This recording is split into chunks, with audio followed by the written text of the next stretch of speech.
جب اللہ تعالیٰ نے پہلے انسان اور پہلے نبی حضرت آدم علیہ السلام کو تخلیق کیا تو انہیں اور ان کی بیوی حضرت حوا کو جنت میں ٹھہرایا۔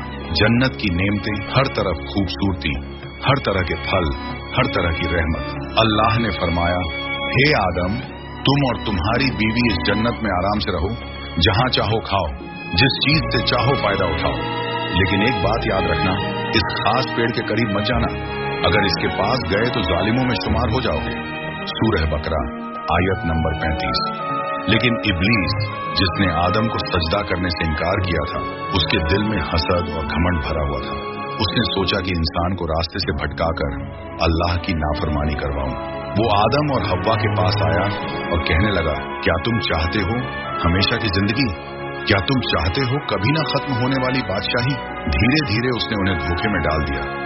آخرکار آدم اور حوا اس منع کیے ہوئے پیڑ کے پاس گئے اور اس کا پھل کھا لیا۔ جیسے ہی انہوں نے پھل کھایا، ان کے تن سے کپڑے اتر گئے۔ شرمندگی سے دونوں نے جنت کے پتوں سے اپنے جسم کو ڈھکنا شروع کر دیا۔